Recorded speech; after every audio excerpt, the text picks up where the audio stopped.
Hey, John here. May have, gave you a little bit of clickbait here with that title, Rakers Don't Do Anything. Well, here's where I'm coming from. I know it's not a raker. We call it a raker. Lots of folks do. Proper name, of course, is the depth gauge. What does it do? It determines the thickness of the chip, right? So roughly the thickness of a business card, 25 to 30 thousandths of an inch. But here's my point of the video. The only way that depth gauge does anything, it does its job, is when the depth gauge hits up against the hardness of the wood. So you take something like so, right? It hits your working corner, hooks into the wood, hooks into the fiber, and your depth gauge tips down, and then the tooth is going to sink in that thickness of a business card. Okay. That depth gauge does not work. The raker does not work when the tooth makes contact to flesh, right? You see here, into the arm. And the point here is we can end up with a pretty serious saw cut and the saw wasn't even running. How many of us have those stories?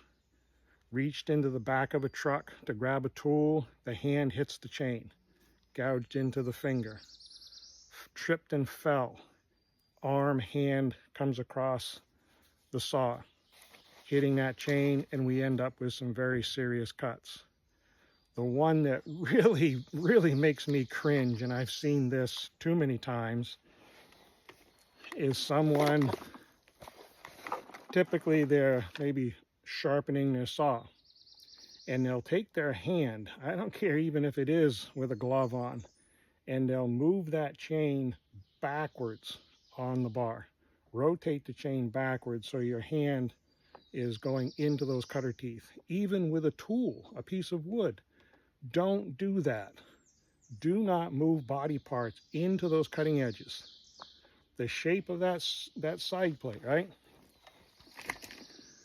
You might as well think of that side of the tooth as a melon cutter. It will go right to the bone. Personal story, harvester that I had before this one. To loosen the bar up so that I could set the chain tension, it was an end wrench, big.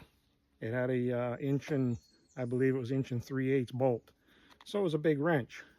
I reached in there to loosen that bolt up. The wrench slipped and I went like so, that harvester tooth right into my knuckle. Yep, nasty.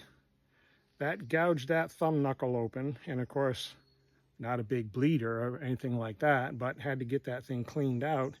And what a pain, in the sense that I had to splint that thumb for about 2 weeks because I couldn't use it. I'd go to use, to grip anything, of course, and I try to, I'd naturally bend that knuckle, and that would open that up. I went right into that knuckle. So the point here, that depth gauge doesn't do anything when that saw chain hits body parts. It will go right to the bone. Be careful of that, tripping over a saw, reaching in near a saw, okay? Keep it in mind. See you in the woods someday. Hey, if you find these videos helpful, our training, we do hands-on training. We have 3 goals. Work as safely as we know how, work as efficiently as we know how, and do good quality work. If you find the videos helpful, hit the subscribe if you haven't already. We're building a library here. Happy to build a video of something that's of interest. Give it the old thumbs up. Pass it along. You have friends, relatives, co-workers that you think might benefit from some of this information. Pass it along. We'd appreciate it. Take care.